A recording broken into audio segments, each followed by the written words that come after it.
Hallo Leute, mein Name ist Yuxuan Zhao. Ich komme aus China und ich lebe in die USA und ich studiere Computer Engineering hier. Und ihr seht Deutsch für euch.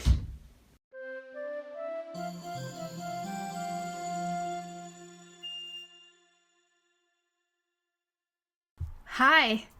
Been a while, huh? Yeah, this is weird for me too. So let's just get over it and start. So, since we're tackling another prefix today, that being ge, which is of the inseparable variety, I'm going to say that if you haven't seen anything on prefixes yet, I would highly recommend that you start off with my first general episode on prefixes, then maybe move on to the little guide I made on how to use this series, and then also watch the episode on the inseparable prefix be, because in that I gave a little bit more of general linguistic information on inseparable prefixes. If you want to go to any of those, they're all linked when you click on the little I in the top right corner there somewhere. If you click on that, you'll be able to get to any or all of those three. Also, even though unfortunately I don't have a sponsor for this episode, which in times of the adpocalypse on YouTube has become somewhat of a necessity if you want to make any money of this, even though I don't have that, I have an ongoing partnership with RYPE, which is a website/app similar to italki, which is all about immersion and learning from qualified native speakers so that you can get proficiency and conversational in a language as fast as possible. So if you want to give that a go and support me in the process, there is a referral link in the description of my videos. So I'd be happy if you check it out. Let's get to the episode. So before we get into today's prefix, I want to prevent some confusion. We are not talking about the ge that is part of the so-called ge form or Partizip 2, participle 2. That's a completely different grammatical concept, which I've already talked about on this channel. So again, if you want to go see that, if you haven't already, go click on the little I and it'll take you there. But that's a completely different thing. That is technically, you could call that a prefix, but it's actually a participle and it's different. The verbs I will present to you here have a ge in front of them in all of their forms, not just in certain positions or tenses or functions. Ge is a part of the verb. All right, so it's not a certain form of it, it's just part of the verb, which leads to different conjugations and etc., etc. So don't confuse those two, very important. Alles klar? Okay, then let's get started on ge. As always with the inseparable ones, examples first, explanation later. Gestehen. Jemandem etwas gestehen. To confess something to somebody, to confess to doing something. This is different from the verb beichten, which means to confess, but mostly in the sense of going to church to confess.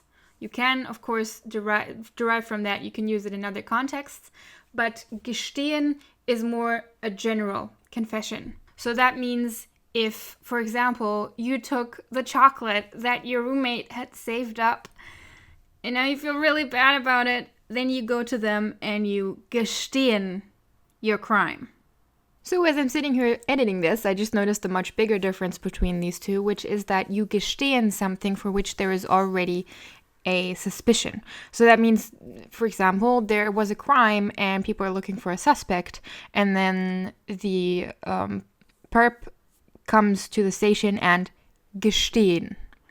So he commits to the crime that people are already looking for the culprit for. While beichten is something that you weren't prompted for. You just do it out of your own remorse, like in church.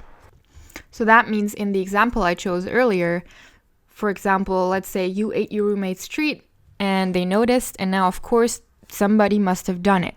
So then you would come up to them and gestehen because they know somebody did it, but they just don't know who did. And so you gestehen that it was you.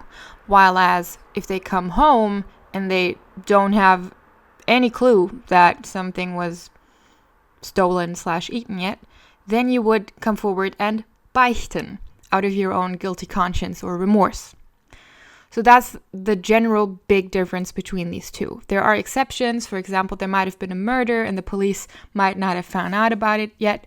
So, and when the culprit then would come forward, that would probably still be gestehen, though you could use beichten in that context, but just because of the scenario, it would probably still be gestehen.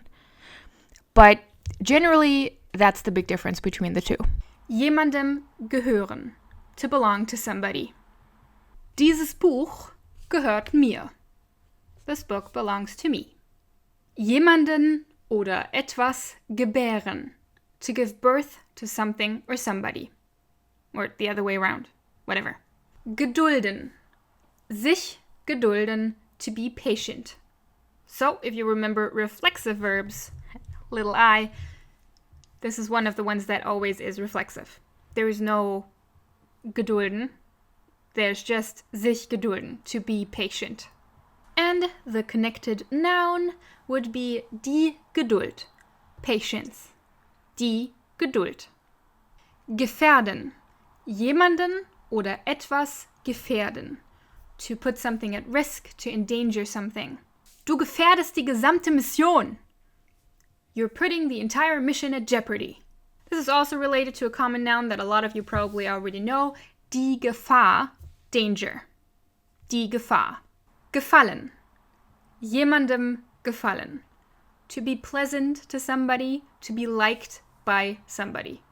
Dieses Kleid gefällt mir. I like this dress. Ich hoffe, ich gefalle ihr in diesem Anzug.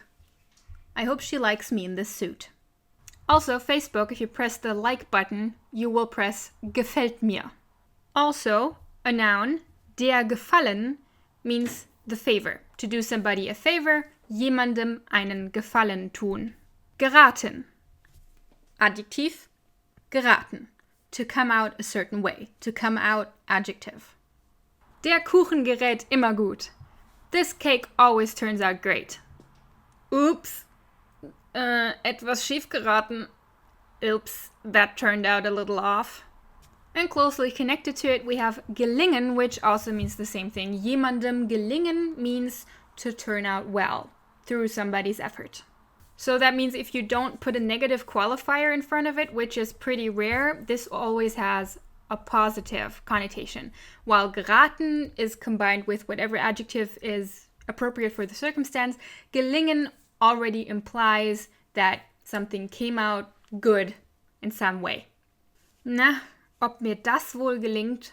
Meh, let's see if I can pull this off. Ihr Sohn ist Ihnen wirklich gut gelungen. Your son really turned out great, implying that the parent was the one who led to that fact, to the son turning out great. Gestatten. Jemandem etwas gestatten. To allow somebody to do something. Very high register. And we also have the kind of idiomized, well, you can't call it a phrase, word gestatten, which you can use when you are introducing yourself to somebody. So, gestatten, mein Name ist Müller. If I may, my name's Müller. You will also see inversion used with this a lot. So, gestatten, Müller, mein Name. So, Müller is my name. And then for the less idiomized usage, you will not encounter this a lot, but you might see it here and there. Ich gestatte es. Vorerst. I will allow it. For now. Another two common nouns I wanted to throw in would be Gewalt, die Gewalt, violence, and das Gewürz, spice or spices. Das Gewürz, die Gewürze. And then even though these videos aren't about prefixed nouns, I wanted to call attention to a special group with ge that only affects nouns and has a very specific meaning that isn't found in verbs with ge. And that being attaching ge in front of a verb that has been turned into a noun. Following me? I'll give an example right away. And in that combination, it is then used to be derogatory, to be kind of arrogantly ridiculing something while criticizing it. So these would be words like Gedränge, Gesinge, Getanze, even gekoche. So you can basically take a verb and put a G in front of it. And then take away the N. Sometimes another letter is added, but that's like the general guideline. And if you do that, you will usually sound as if you are, annoyed with it. And because you are annoyed, you're cutting it down. Hey, lass doch mal dein Gesinge, das nervt. Stop your singing, it's annoying me. And the singing here, already in itself, the word itself would have this connotation of it being, maybe you're singing a bit out of tune, or you just don't sing well, or at least that's what the person is saying. Gesinge. Hey, was soll das Gedränge? Hey, what's up with the shoving? Again, the implication would be that the shoving that's happening isn't, through your tone and your annoyance alone, you're already clearly criticizing it, but the word Gedränge makes it seem like, it's kind of, it may be futile, or it's pathetic, or, you're cutting down the act itself. And this is a very distinct and also productive way that G is used, again, with nouns. And so I just wanted to bring it up. It doesn't have anything to do with the verbs, like I said, just stressing that again, but I think it's useful to know. Also, careful, this doesn't mean that all nouns that start with G are ridiculing or cutting down in nature. There are other words like Gewalt, Gewürz, Gebirge, which means mountains, Geburt, so birth, Geduld, patience. None of those carry a negative connotation. But this one group exists, and you can basically make new words out of that, whatever fits the context, the situation you're in. Now, before I try to make this a bit more general for the verbs, let me just mention Patreon again. For those of you that don't know yet, you can go to Patreon to support me on a by video basis. So that means every time I put out a video, you pledge a certain amount of money for that, whatever it's worth to you. And in exchange for that, I will add you to a Dropbox folder that contains all of the grammar scripts of my episodes so far, including complete lists of these prefix lists that I make with additional verbs, additional explanations, and formatting, color coding, all of that. To those of you who are already patrons, you will be happy to know, in case you haven't noticed yet, that I have indeed updated a few more of the scripts, so almost caught up now. Yay! So, if you want to support me financially, you can go to Patreon. That's always linked in the description. And pledge whatever amount you want per video. And once I receive your first pledge, that's usually at the start of the next month, I will add you to the folder. Now, what does G mean? Again, just to refresh your memory, we're not talking about the Partizip 2, the G form here. Still important to make that distinction. So, in its function as an inseparable prefix, G, as per usual, doesn't have much meaning of its own. It's also relatively old and rare and no longer productive. That means there are no new verbs that are being put out combined with this verb. And again, also in this regard, you have to separate it from the participle. My hand notion for G would be this. The general consensus on the translation for that, whether that seems as intuitive to you as it does to me or not, is that G denotes a process that is currently going on. Which means that G is one of the more subtle ways in which German can have sort of a progressive, although of course still not nearly as universally or as important as in English. So for example, sich gedulden, to be patient, means the process of being patient for however long it takes. Or gestatten, to allow. You are entering a process of allowing whatever you are allowing. And then maybe at some point you end that allowance. Now what I also found a lot was the note that in this process, G often indicates that the process has either just started or is coming to an end.